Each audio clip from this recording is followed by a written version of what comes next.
গৌরচন্দ্রিকায় নবদ্বীপ লীলায় বৈষ্ণব পদকবি পদ লিখছেন।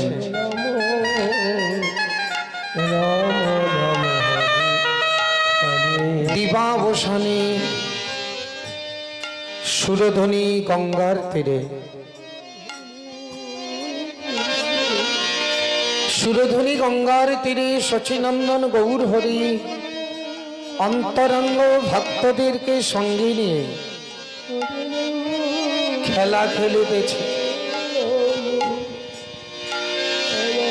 মহাজন মহাপ্রভুর সেই লীলা দর্শন করে আর পদ লিখছেন। সুরধ্বনি তীরে, সুরধ্বনি মানে সুর মানে দেবতা, ধ্বনি মানে নদী। সুরধ্বনি আমরা অনেক সময় বলি যে সুরধ্বনি, সুরধ্বনি শব্দটা হবে না। ধ্বনি মানে যার ধন আছে তিনি ধ্বনি। আরেকটা আছে ধ্বনি, মানে ধয়ের নিচে ব। এই ধ্বনি, এই ধ্বনি উচ্চারণটা আলাদা, ধ্বনি উচ্চারণটা আলাদা।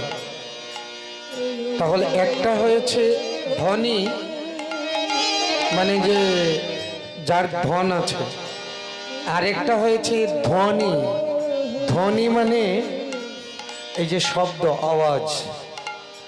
আরেকটা হয়েছে ধুনি, ধুনি মানে নদী। তাই এখানে মহাজন বলছেন সুরধ্বনির তীরে। আমাদের বাংলা শব্দ এমন কঠিন না, বাংলা শব্দের মধ্যে অনেক কঠিন। বৈষ্ণব পদকবিগণ এত সুন্দর সুন্দর শব্দ চয়ন করে করে আর সেই সব শব্দগুলো সংযোজন করে মধুর মধুর পদাবলী তৈরি করে।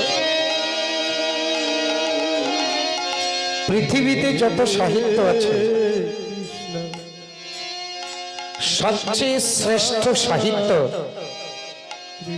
এই বৈষ্ণব পদাবলী সাহিত্য। আজকাল যারা পড়াশোনা করে ইউনিভার্সিটিতে, যারা স্পেশাল বেঙ্গলি নিয়ে পড়াশোনা করে, তারা দু চারটে বৈষ্ণব পদাবলী পায়।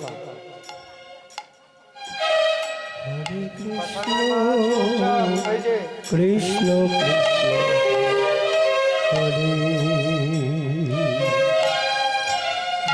বাংলা ভাষা, বাংলা শুদ্ধ ভাষা খুবই কঠিন। আমরা অন্য ভাষা তো দূরের কথা, শুদ্ধ বাংলা ভাষারই এমন এমন অর্থ হরে কৃষ্ণ আমরা অনেক সময় হিমশিম খেয়ে যাই। হরে কৃষ্ণ চারটা পাঁচটা অভিধান রেখেও কোনো কোনো সময় আমার কাছে অন্তত পক্ষে 4-5টা অভিধান আছে, 5 রকমের অভিধান। কিন্তু তারপরেও বৈষ্ণব পদাবলীর 2-1টা শব্দের অর্থ খুঁজে পাই না। রাম রাম হরে হরে বড়ই কঠিন। শুধুই বৈষ্ণব পদাবলী শব্দের অর্থ বোঝার জন্য 4-5টা অভিধান ব্যবহার করতে হয়।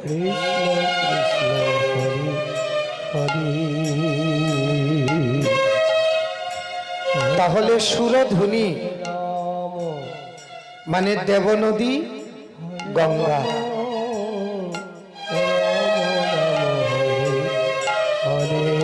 দেখুন একটা লীলা কি, মহাপ্রভু যখন নবদ্বীপে লীলা করে তখন গঙ্গার তীরে, ভগবান শ্রীকৃষ্ণ যখন বৃন্দাবনে লীলা করে তখন যমুনার তীরে। হরি বল হরি বল। হরে রাম। এই গঙ্গা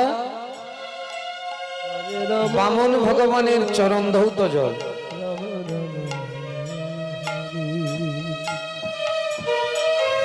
বলিকে যখন বলি রাজার যজ্ঞস্থলে যখন বামন ভগবান আসলেন,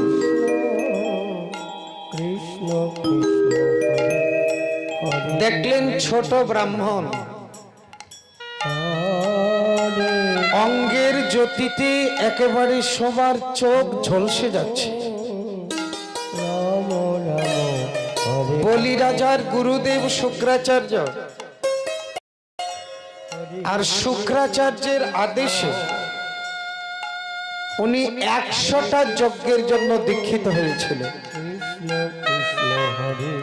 100টা যজ্ঞের মধ্যে 99টা যজ্ঞ সম্পূর্ণ হয়েছে। এই 100তম যজ্ঞের মধ্যে বামন ভগবান এসে উপস্থিত।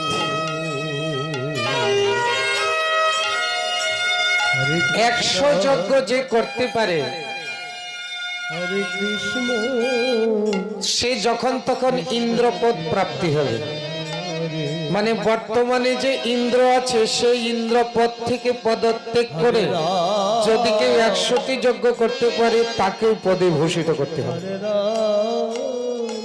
মানে দৃষ্টান্ত স্বরূপ আমাদের প্রধানমন্ত্রীর পদ 5 বছরের জন্য, কোন কারণে যদি অন্য কেউ প্রধানমন্ত্রী হয়ে যায় আর বর্তমান প্রধানমন্ত্রী পদত্যাগ করতে হবে, মানে এইরকম একটা পরিস্থিতি। তো ইন্দ্রের রাজত্ব কতদিন পর্যন্ত?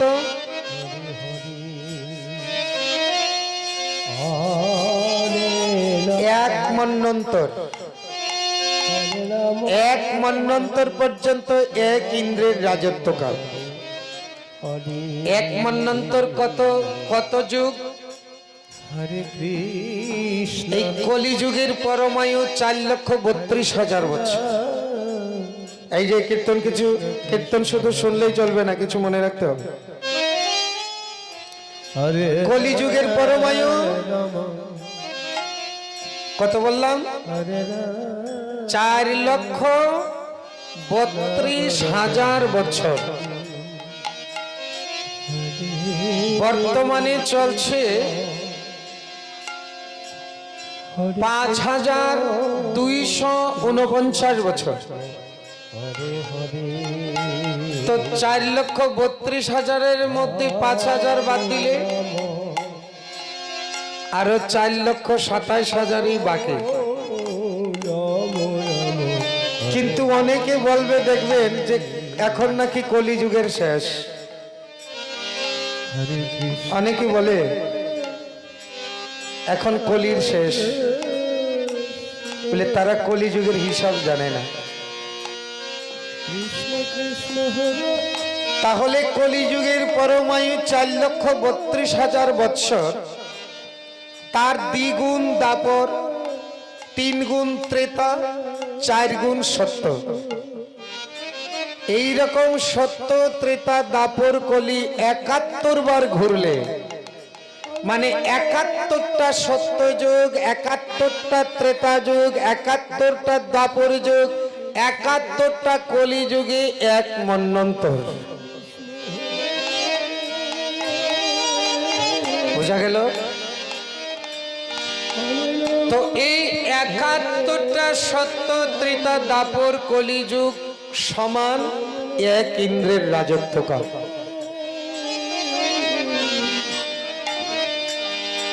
এর মধ্যে যদি কেউ 100 যজ্ঞ পূর্ণ করতে পারে তাকে বলা হয় শতক্রতু।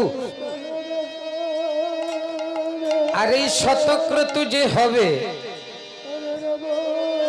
ওই 1 মন্বন্তর, মানে 71টা সত্য, ত্রেতা, দাপর, কলিযুগ আবর্তন হওয়ার আগে ইন্দ্রের পদত্যাগ করতে হবে। এখন বাবা একবার যে পদ পায়, দেহে প্রাণ থাকতে পদ কি আর ছাড়তে চায়? যেভাবেই হোক কলে বলে কলে কৌশলে পদ ধরে রাখতে চায়।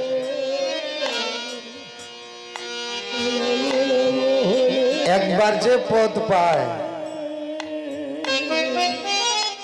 একেবারে প্রাণ বাজি লাগিয়ে হলেও পদ রাখতে চায়। ভালোভাবে থাকলে তো থাকলো, না হলে ছল কপটতা যা ইচ্ছা যা লাগে তাই প্রয়োগ করবে। তো ইন্দ্র দেখছে যে আমার পদ তো এবার যাবে। হরে কৃষ্ণ। সেজন্য যারা যারা 100 যজ্ঞের জন্য দীক্ষিত হয়, ইন্দ্র তাদের যজ্ঞ পূর্ণ হতে দেয় না। কৃষ্ণ কৃষ্ণ হরে হরে। এদিকে দেবতাদের মাতা অদিতি, হরে রাম। অসুরদের মাতা দিতি, দেবতাদের মাতা অদিতি। রাম রাম হরে। অদিতি মনে মনে ভাবছে যে আমার ছেলের রাজ্যটা যাবে, তাই মা হয়ে কি তো সহ্য করতে পারে? এই দেখুন দেবতাদের মধ্যে কত হিংসা হিংসি ভাব।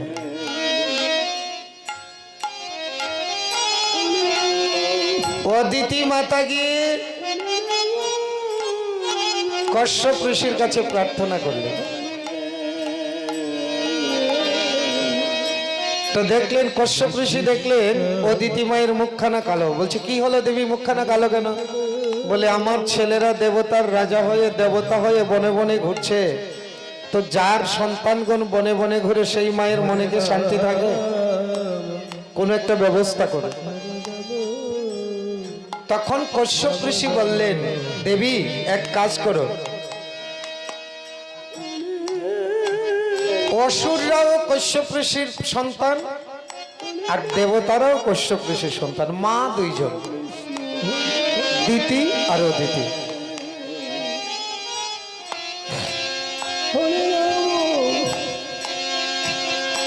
কশ্যপ ঋষি বললেন এক কাজ করো, একটা ব্রত করো।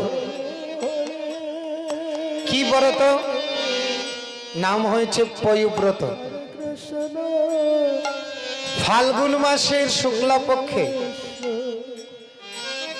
প্রতিপদ থেকে দ্বাদশী পর্যন্ত 12 দিন শুধু দুগ্ধ পান করে, এক বেলা দুগ্ধ পান করে ব্রত করতে হবে।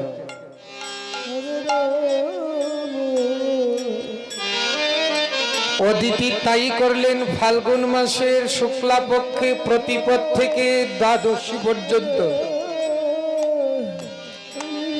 শুধু দুধ পান করে ব্রত করলেন। আর 12 দিনের দিন ভগবান সাক্ষাৎ দর্শন দিলেন আর বলছে মা আমি তোমার মনোবাসনা জেনেছি, তোমার গর্ভে আমি জন্ম নিব।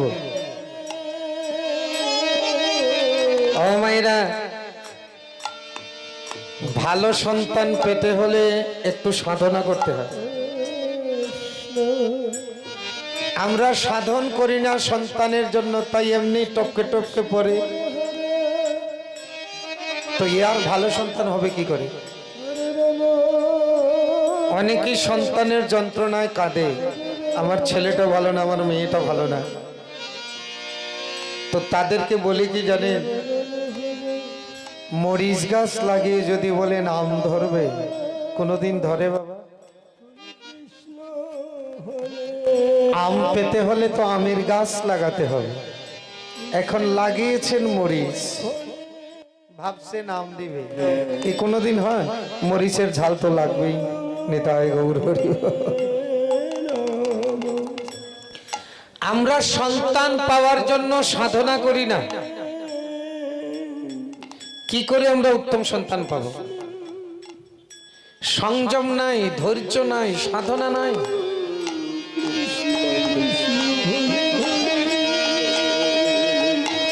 মহাপুরুষগণ আসতে চায়, মহাপুরুষগণ জন্ম নিতে চায়, কিন্তু উপযুক্ত গর্ভ পায় না। হরে কৃষ্ণ। হ্যাঁ, উপযুক্ত মা পায় না। আগেকার দিনে উপযুক্ত মা পেতেন, সেই জন্য ভগবানও তাদের গর্ভে জন্ম নিতেন। হরে রাম ভারতবর্ষের মায়েদের এমন ক্ষমতা, যদি নিজেকে সংযম রাখে তাহলে ভগবানও এই ভারতবর্ষের মায়েদের ঘরে জন্ম নেয়। হরে কৃষ্ণ কিন্তু আমাদের ধৈর্য নাই, সংযম নাই। উত্তম সন্তান কি করে পাব? অদিতি মাতা তপস্যা করলেন, রাম রাম হরে আর ভগবান বলছেন আমি তোমার গর্ভে পুত্র রূপে জন্ম দেব। হরে কৃষ্ণ শুভ দিন শুভ লগ্নে অদিতি মাতার গর্ভে জন্ম নিলেন, ভগবানই বামনদেব রূপে জন্ম নিলেন। তো ব্রাহ্মণদের রাম কশ্যপ ঋষি, ঋষি মানে ব্রাহ্মণ, হরে রাম তো ব্রাহ্মণ পুত্রের উপনয়ন করতে হবে। রাম রাম তো বামন ভগবানের যেদিন উপনয়ন দিবে, কৃষ্ণ দেবগুরু বৃহস্পতি দিলেন গায়ত্রী মন্ত্র। দেখেন ভারতবর্ষের মুনি ঋষিদের এমন ক্ষমতা, তারা ভগবানকেও শিষ্য রূপে গ্রহণ করে। হরি বল, হরি বল। রাম ভারতবর্ষের সাধুরা ভগবানেরও গুরু হয়, সেই জন্য ভারতবর্ষের সাধুরা সারা বিশ্বের গুরু। কৃষ্ণ সারা বিশ্বে ভারতবর্ষে থেকে ধর্ম প্রচার হয়, নাকি কোন বিশ্বের অন্য কোন দেশ থেকে ভারতবর্ষে ধর্ম প্রচার হয়? ভারতবর্ষ থেকে সারা পৃথিবীতে ধর্ম প্রচার হয়। তাই ভারতবর্ষের মুনির ঋষিরা সারা বিশ্বের গুরু, এমনকি স্বয়ং ভগবানও তাদেরকে গুরুকরণ করে।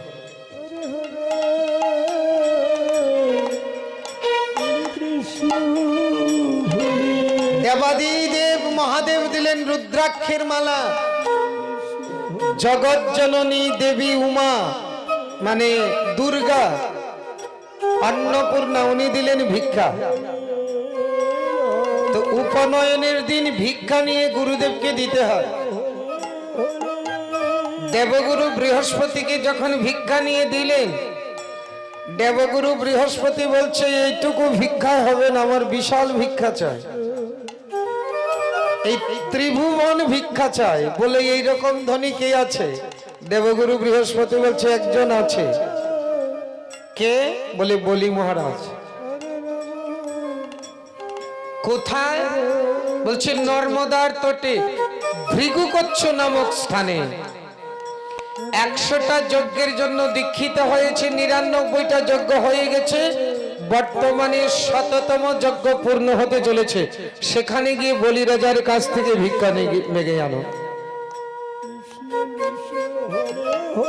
বামন ভগবান ছোট ছোট চরণে ছটফট করতে করতে গেলেন। বলি মহারাজ যজ্ঞের শেষে পূর্ণাহুতি দিবে, এমন সময় বামন ভগবান গিয়ে উপস্থিত।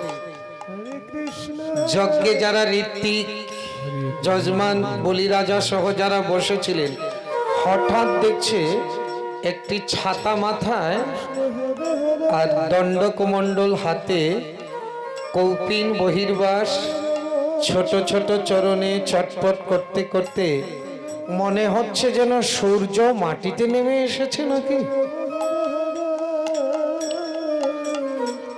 হাতে কমণ্ডলু, দেখেই বোঝা যাচ্ছে কিছু ভিক্ষা যাচনা করতে আসছে। বলি পূর্ণাহুতি না দিয়ে দাঁড়িয়ে গেলেন, আর দাঁড়িয়ে ব্রাহ্মণ সন্তানকে প্রণাম করলেন, স্বাগতম জানালেন। হে ব্রাহ্মণ, সুস্বাগতম।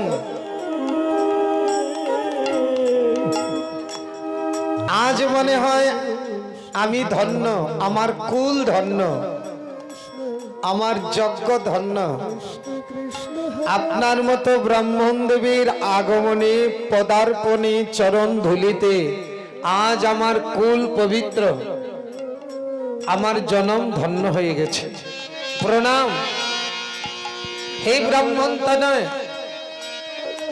আপনাকে দেখে মনে হচ্ছে কিছু যাচনা করতে এসেছেন, তবে আপনি নিঃসংকোচে কিছু যাচনা করুন। কি চাইবেন? একটা রাজ্য,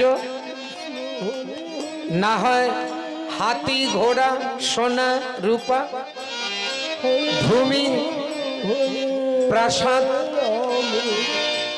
আরো যদি চান যে কোনো সুন্দরী ব্রাহ্মণী কন্যা আপনার বিবাহের জন্য, আপনি যা চাইবেন নিঃসংকোচে চাইতে পারেন। হরে কৃষ্ণ বামন ভগবান বলছে, বাবা, কৃষ্ণ হরে আমি লোকের মুখে যা শুনেছিলাম তার থেকে আরো অনেক বেশি। হরে রাম ধন্য ধন্য বলি মহারাজ। হরে রাম লোকের মুখে শুনেছিলাম তুমি বড় দানবী, আজ দেখে ধন্য হলাম। আর হবে না কেন? তোমার পিতা বিরোচন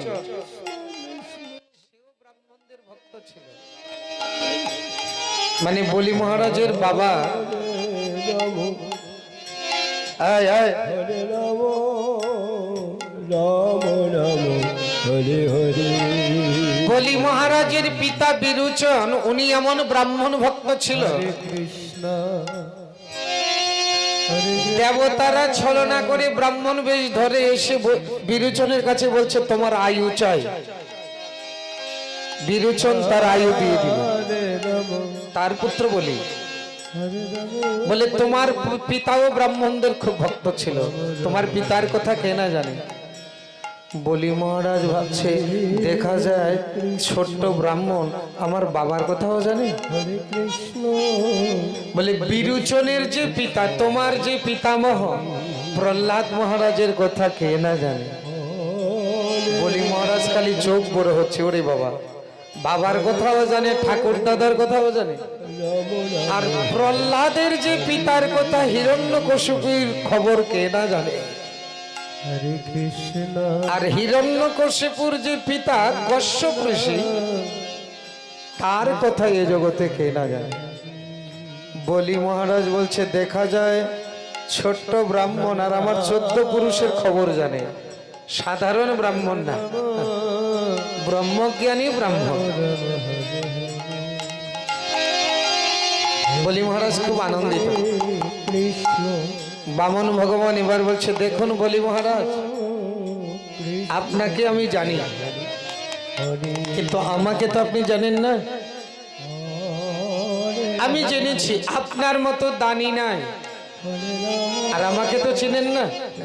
আমার মতো বিরক্ত নাই, আমার মতো সন্তোষী নাই। আপনি যে বলেছেন যা চাইবে ও তাই দিবেন, আমি আবার এতটা নিতে,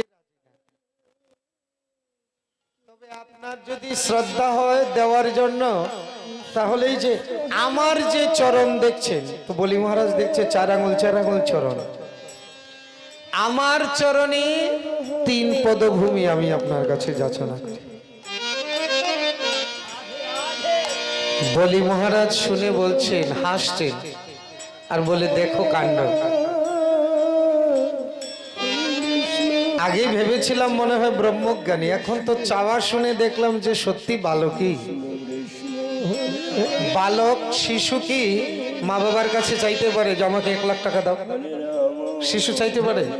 ওই একটা চকলেট দাও, 1 প্যাকেট বিস্কুট দাও, এতটুকু হলেই শিশু কি চাইতে পারে আমাকে 1 লাখ টাকা দিতে হবে? বালকের চাওয়া। ভগবান আজ বলছে আমাকে 3 পদভূমি দাও। বলি মহারাজ বলছে, আরে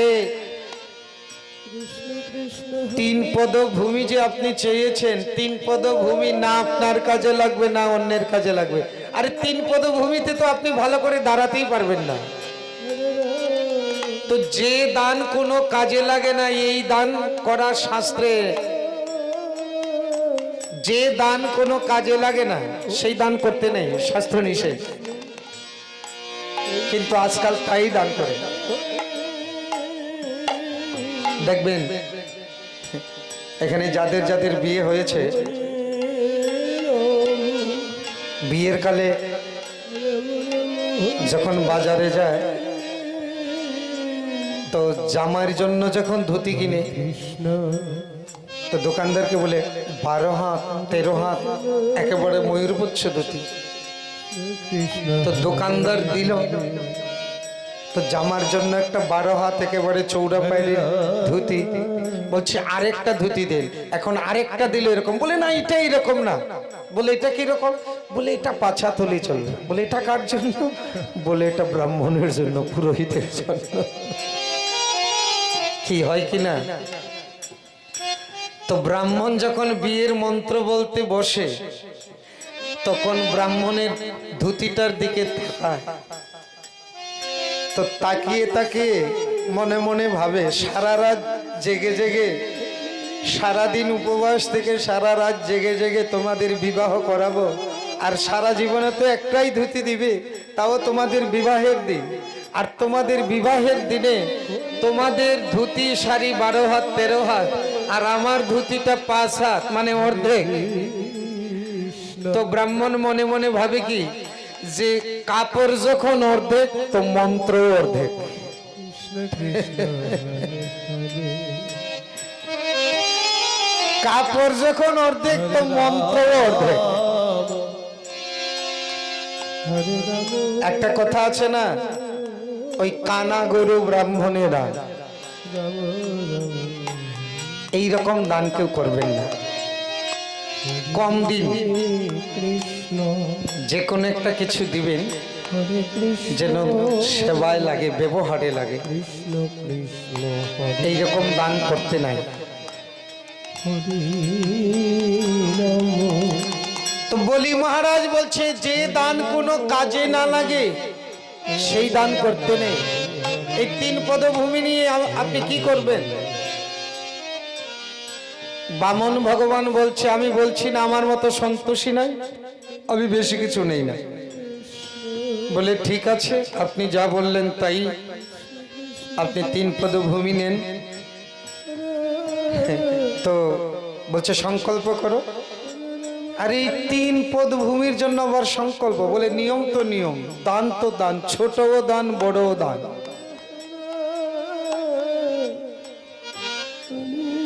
এখন যেই সংকল্প করতে গেছে বামন ভগবানের কমণ্ডল থেকে জল দিচ্ছে, এখন শুক্রাচার্য মনে মনে ভাবছে সর্বনাশ, ওর তো কথাবার্তার ধরন ভালো না। উনি একটু চোখ মুদ্রিত করে ধ্যান করলেন, ধ্যান করে দেখলেন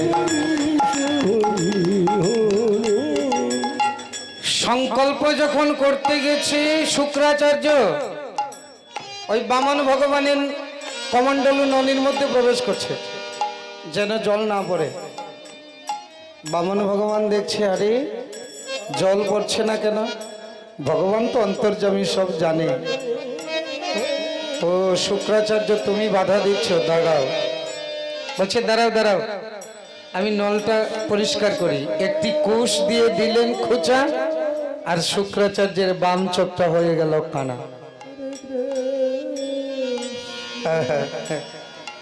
অর্থাৎ আমাদেরকে শিক্ষা দিল, শোনো, এ জগতে যারা কৃষ্ণ ভজন করতে বাধা দিবে তারা এমনি ভাবে কানা হয়ে জগতে বাঁচতে হবে। আসলে যাদের চোখ নাই তারা কানা নয়, আসল প্রকৃত কানা কারা? যাদের চোখ নেই তারা কানা নয়। মহাজন বলছে তারাই কানা যারা করে না কৃষ্ণ উপাসনা, তারাই হয়েছে জগতে একমাত্র কানা।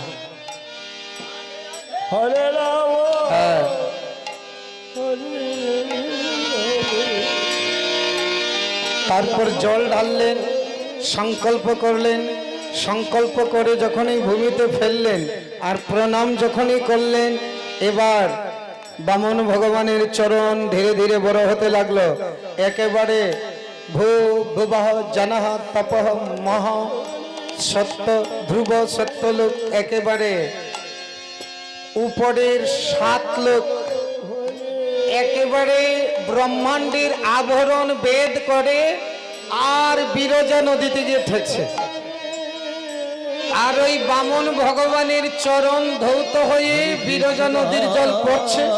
ব্রহ্মা দেখছে, আরে ভগবানের চরণ ধৌত জল তো যেখানে সেখানে ফেলা যায় না, ওই ব্রহ্মার কমণ্ডলের মধ্যে ধারণ করে রাখলেন। আর এই জলেই পরবর্তীতে ভগীরথে আরাধনা করে সেই ব্রহ্মার কমণ্ডল থেকে এই গঙ্গাকে নিয়ে আসলেন এই মর্তধামে। কৃষ্ণ এই ভগবানের চরণ ধৌত জলই হয়েছে গঙ্গা, তাই ভগীরথ এনেছে, তাই তার নাম ভাগীরথী গঙ্গা। এই ভগীরথ যখন গঙ্গা নিয়ে আসে তখন হরিদ্বারে জন্মমণি তপস্যা করছিলেন। দেখছেন কি গঙ্গার জলে তার কুটিরটা ভাসিয়ে নিয়ে যাচ্ছে। জন্মমণি ভাবছে জল আবার কোথা থেকে আসলেন, জন্মমণি সমস্ত জল পান করে নিলেন। ভগীরথ দেখলেন তার পিছে গঙ্গা নাই, খুঁজাখুঁজি করছেন, গঙ্গাকে খুঁজে পায় না। গিয়ে দেখে জন্মমণি বসা, গিয়ে বলছেন মহারাজ হরে রাম আমার পিছনে পিছনে গঙ্গা আসছিল দেখেছেন? মুনি বলছে আমি তো সব পান করে ফেলেছি। বলে সর্বনাশ, রাম রাম হরে আমার 60,000 পিতৃপুরুষ এই গঙ্গার জলের জন্য অপেক্ষা করছে, আপনি কৃপা করে ছাড়ুন। এখন জন্মমণি ভাবছে আরে এখন আমি মানে গঙ্গা তো পেটের ভিতরে, যদি উল্টি করে বমি করে তাহলে অশুদ্ধ হয়ে যাবে, উচ্ছিষ্ট হয়ে যাবে। আর যদি মূত্রনালী দিয়ে বের করে তাহলে অপবিত্র হয়ে যাবে। চিন্তা করছেন কি করব, তাই ওনার এই জানু চিরে বের করে দিলেন। তাই গঙ্গার আরেক নাম হয়ে গেল জাহ্নবী। এই গঙ্গা প্রবাহিত হতে হতে শ্রীধাম নবদ্বীপ হয়ে প্রবাহমানা। আর সেই গঙ্গার তীরে আমার শচীনন্দন গৌর হরি, হরে রাম সেজন্য তাকে বলছেন সুরধুনির তীরে আজো গৌর কিশোর। কৃষ্ণ এই সুরধ্বনি, এই গঙ্গা, কৃষ্ণ কৃষ্ণ কৃষ্ণ এই সুরধ্বনি গঙ্গার তীরে গৌর হরি সহচর গন্ধের সঙ্গে খেলায় বিভোর। তাই মহাজন প্রভুর ভাব দর্শন করে বলছেন আর সুরধ্বনির তীরে আজ আমার গৌর কিশোর কিশোর সুরধনি তীরে আজ আহা, গৌর কিশোর কিশোর আরে সহচর গণ সঙ্গে খেলায় বিভোর। সহচর গণ সঙ্গে খেলায় বিভোর। আরে খেলায় বিনোদ বিনোদ খেলা আমার গোরা দিজ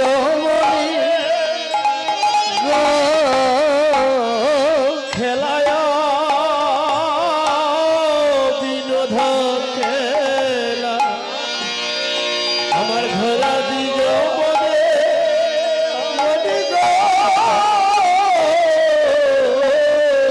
বলি বিনোদ খেলা খেলিছে বিনোদী খেলা খেলিছে অন্তরঙ্গ ভক্ত শোনে